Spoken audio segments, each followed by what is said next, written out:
नमस्कार, झारखंड समाचार में आप सबका स्वागत है। आइए जानते हैं झारखंड की तमाम छोटी बड़ी खबरों को। इससे पहले चैनल को सब्सक्राइब नहीं किया है तो प्लीज चैनल को सब्सक्राइब कर बेल आइकन को प्रेस कर दीजिए ताकि खबरों का अपडेट आपको मिलता रहे। भाजपा नेता राजेंद्र साहू हत्याकांड में आरोपी गिरफ्तार। उग्रवादी संगठन के कहने पर हुई हत्या। 2 शूटर समेत 4 अपराधी हथियार के साथ गिरफ्तार।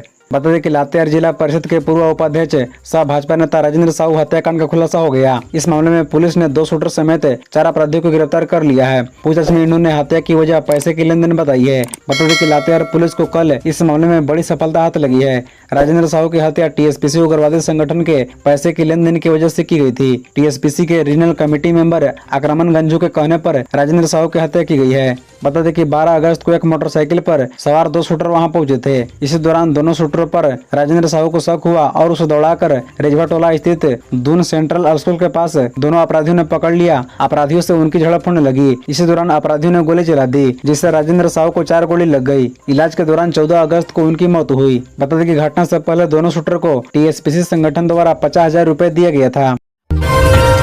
संकल्प यात्रा का तीसरा दिन। बाबूलाल बोले हेमंत को भेजना होगा होटवार, करा रहे हैं कालाबाजारी। बता दें कि भारतीय जनता पार्टी के प्रदेश अध्यक्ष बाबूलाल मरांडी संकल्प यात्रा पर हैं। इस यात्रा के तीसरे दिन भी बाबूलाल मरांडी ने हेमंत सोरेन पर सख्त टिप्पणी की है। तीसरे दिन पोड़ैयाहाट विधानसभा से होकर यह यात्रा गुजरी। यहीं बाबूलाल मरांडी ने जनता को संबोधित किया है। हेमंत सोरेन सरकार पर गंभीर आरोप लगाते हुए उन्होंने कहा, प्रधानमंत्री द्वारा भेजे जा रहे पैसे और अनाजों की कालाबाजारी मुख्यमंत्री हेमंत सोरेन करवा रहे हैं। केंद्र की योजनाओं को जानबूझकर लेट लतीफी कर रहे हैं। बाबूलाल ने कहा, प्रदेश में चोरी, हत्या, बलात्कार के ग्राफ पूरे देश में सर्वाधिक है। संताल की धरती पर बेटियों को पेट्रोल छिड़क कर जला दिया जा रहा है। पुलिस अपराधियों को पकड़ना छोड़कर हेमंत सोरेन के इशारे पर झूठे केस व वसूली में व्यस्त है।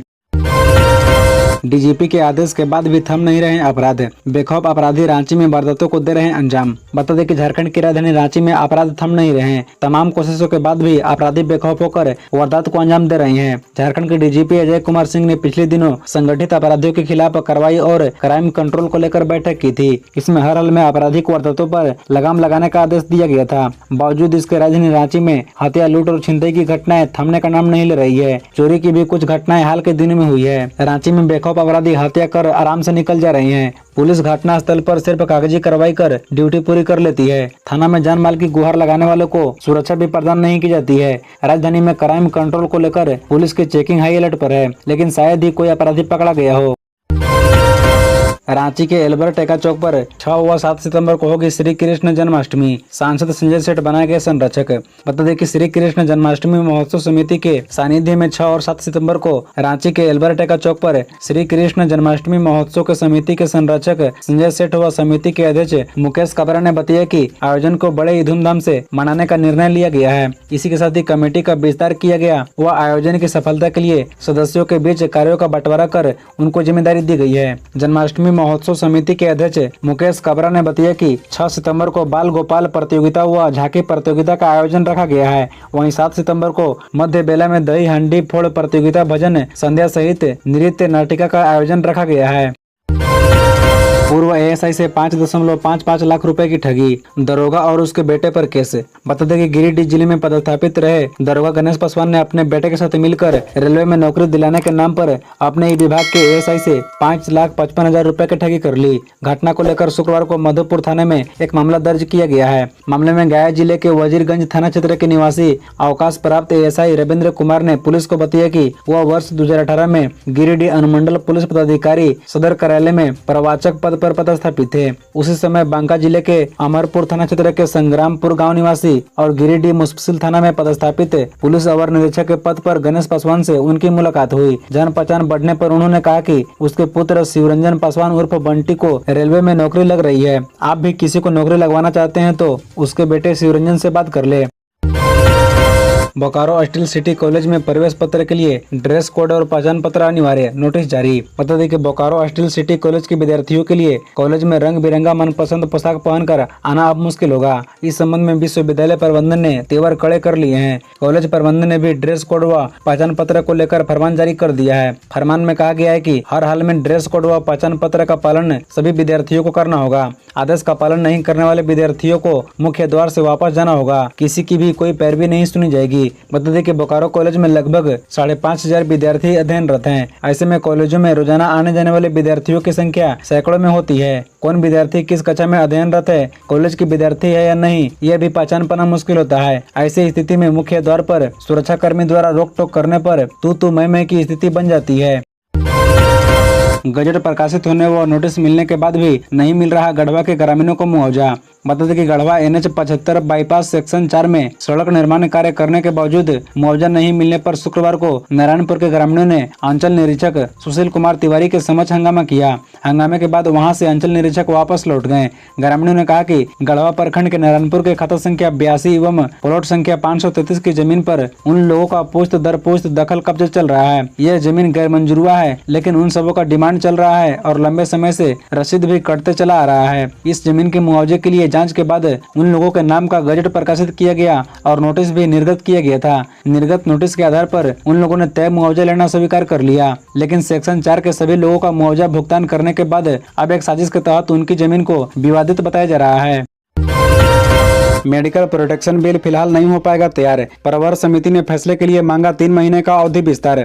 बता दें कि मेडिकल प्रोटेक्शन बिल का मसौदा फिलहाल तैयार नहीं हो पाएगा। पिछले बजट सत्र में डॉक्टरों, स्वास्थ्य कर्मियों और अस्पतालों की सुरक्षा देने के लिए यह बिल विधानसभा में आया था। इस बिल पर पक्ष विपक्ष की आपत्ति थी। इसके बाद मुख्यमंत्री हेमंत सोरेन ने इस बिल को प्रवर समिति में भेजने को कहा था। फिलहाल यह बिल प्रवर समिति के पास है। प्रवर समिति ने इस बिल पर फैसले के लिए 3 महीने की अवधि विस्तार स्पीकर रविंद्रनाथ महतो से देने का आग्रह किया है। समिति में स्वास्थ्य मंत्री बन्ना गुप्ता, माले विधायक विनोद सिंह, भाजपा विधायक नारायण दास और झामुमो विधायक बसंत सोरेन सदस्य हैं। गुरुवार को इस समिति की बैठक थी, लेकिन प्रवर समिति के सदस्य बैठक में शामिल नहीं हो पाए। इसके बाद 3 महीने का समय मांगने का फैसला लिया गया। प्रवर समिति कई दौर की बैठक कर चुकी है। इस बिल से संबंधित कई जानकारी विभाग से मांगे गए हैं। कांडाटोली बहुबाजार की सड़कों पर पैदल चलना हुआ मुश्किल, यह है दुर्दशा की वजह। बता दें कि कांडाटोली से बहुबाजार तक सड़क की स्थिति नारकीय हो गई है। ऐसे में राहगीरों और वाहन चालक के लिए यह अनुमान लगाना मुश्किल हो गया है कि सड़क पर गड्ढा है या गड्ढे में सड़क। स्थिति यह है कि लोगों को पैदल चलना भी मुश्किल है। लोग कीचड़युक्त सड़क पर जैसे तैसे आवाजाही करने को मजबूर हैं। सड़क पर फिसलन व बड़े बड़े गड्ढे होने के कारण स्कूटी व बाइक सवार प्रतिदिन फिसल कर दुर्घटना के शिकार हो रहे हैं। इस सड़क की दुर्दशा का मुख्य कारण फ्लाईओवर निर्माण करने वाली कंपनी द्वारा बाइलेज नहीं बनाना है। कंपनी को फ्लाईओवर का निर्माण होने तक आवागमन के लिए बाइलेन का निर्माण करना था, लेकिन कंपनी की ओर से सिर्फ मिट्टी का कटाव कर जगह जगह सड़क के किनारे छोड़ दिया गया। इस कारण हल्की बारिश में भी गड्ढे में पानी भर जाता है। ऐसे में हमेशा इस सड़क पर जाम की स्थिति बनी रहती है। नए मेडिकल कॉलेजों के निर्माण के लिए जमीन का चयन, भूमि के कुछ हिस्से पर पाया गया अतिक्रमण। बता दें कि मुख्यमंत्री की घोषणा के बाद नए मेडिकल कॉलेजों के लिए कांके में BAU की 140 एकड़ भूमि चिन्हित की है। इसका स्थल निरीक्षण कर सरकार को प्रस्ताव भेज दिया गया है। बताया जाता है कि चिन्हित भूमि के कुछ हिस्से पर अतिक्रमण पाया गया है। ऐसे में सरकार ने प्रशासन को उक्त जमीन का सर्वे कराने का निर्देश दिया है। सरकार को बताया गया है कि राजधानी के आसपास इतनी जमीन सिर्फ BAU के पास है, जिसका उपयोग नहीं किया जा रहा है। ऐसे में मेडिकल कॉलेज खोलने से उक्त जमीन का सही उपयोग हो पाएगा। इधर जमीन पर अतिक्रमण करने वाले लोगों का सर्वे करने के बाद उन्हें उनके हुनर के हिसाब से प्रशिक्षण भी दिया जाएगा। धनबाद के डेंजर जोन इलाके में रहना हुआ मुश्किल, जाने अब तक यहाँ कितनी बार बन चुका है गोफ। बता दें कि खेती के लिए जो वर्षा किसानों के लिए वरदान है, वही कभी कभी डेंजर जोन में रहने वाले लोगों के लिए अभिशाप बन जाता है। यही कारण है कि डेंजर जोन में रहने वाले गरीब किसान हर पल ऊपर वाले वर्षा नहीं होने की मन्नतें मांगा करते हैं। इसका मूल कारण है कि जब जब वर्षा हुई है, इलाके में गोफ बन गया है। कभी कभी तो गोफ में कई गरीबों का घर भी समा गया है, जिसके कारण घर से बेघर होकर गरीब खुले आसमान के नीचे आ जाते हैं। इसका ताजा उदाहरण इन दिनों जोगता 11 नंबर में देखने को मिल रहा है। यहाँ हुई गोफ ने कई लोगों को घर से बेघर कर दिया है। हालात यह है कि उन्हें सर छिपाने तक के लिए जगह नहीं है। मजबूरी में यहाँ के लोग खुले आसमान के नीचे रहकर अपना जीवन यापन करने पर भी वश हैं। हालांकि BCCL की ओर से शुक्रवार को इनके लिए टेंट लगाया गया है, जो इनके लिए काफी नहीं है। आदर्श विद्यालय योजना का हाल, देवघर में 13 स्कूलों को आदर्श का दर्जा, पर क्वालिटी वाली पढ़ाई अब भी सपना। बता दें कि सरकारी योजना के तहत ग्रामीण क्षेत्रों में शिक्षा व्यवस्था को उन्नत करने एवं छात्रों को शैक्षिक स्तर पर विकसित करने के उद्देश्य से जिले में 13 विभिन्न कोटि के स्कूलों को आदर्श स्कूलों की सूची में शामिल किया गया है। इस योजना में अपग्रेड हाई स्कूल व +2 स्कूल भी शामिल है, ताकि ग्राम पंचायत स्तर से जिला स्तर पर छात्रों का सर्वांगीण विकास हो सके। आंकड़ों पर गौर करें तो जिले में 13 आदर्श स्कूलों में नामांकित छात्रों की संख्या 17,700 है। यहाँ छात्रों की औसत उपस्थिति 50 से 60% है। सिलेबस के अनुरूप पढ़ाई कराने का जवाबदेही सिर्फ 73 शिक्षकों के कंधे पर है। औसतन एक शिक्षक पर 242 छात्रों से ज्यादा की पढ़ाई की जवाबदेही है। विभागीय मापदंडों के अनुसार 35 छात्रों पर एक शिक्षक होना चाहिए। बोकारो में 5 बार टेंडर के बाद बनी सड़क 5 महीने में ही टूटने लगी। ग्रामीणों ने डीसी से की शिकायत।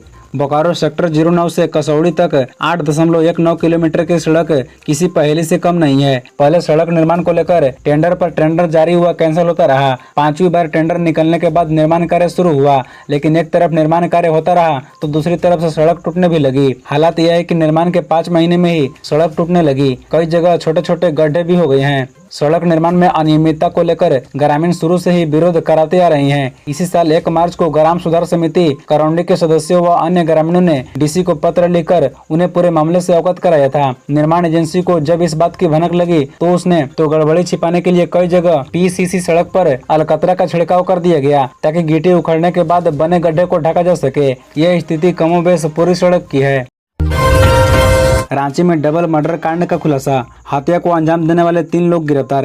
राजधानी रांची के बरियातू थाना क्षेत्र स्थित साइंस सिटी के पास जूस दुकान संचालक मुकेश साहू और उसके स्टाफ इदलहातू निवासी रोहन कुमार को गोली मारकर हत्या कर दी गई थी। वरीय पुलिस अधीक्षक रांची के द्वारा अभियुक्तों की जल्द गिरफ्तारी और घटना में प्रयुक्त आर्म्स की बरामदगी के लिए एएसआई गठन किया गया था। सीसीटीवी फुटेज के आधार पर पुलिस कार्रवाई कर रही थी। टीम ने इस बाबत डबल मर्डर कांड का खुलासा कर दिया है। पुलिस ने डबल मर्डर कांड को अंजाम देने वाले सगे भाइयों अशोक और धर्मेंद्र सहित 3 को गिरफ्तार कर लिया है। रांची एसएसपी के द्वारा बताई गई एसआईटी को यह कामयाबी हासिल हुई है। बताया जा रहा है कि एसआईटी के द्वारा अभियुक्तों को रांची के अलावा बिहार राज्य के औरंगाबाद और गया जिला स्थित सभी ठिकानों पर छापेमारी की गई, जिसके बाद अशोक कुमार गुप्ता, धर्मेंद्र कुमार गुप्ता और विजय उराव को गिरफ्तार किया गया। इसके निशानदेही पर घटना में उपयोग किया गया आर्म्स बरामद किया गया है।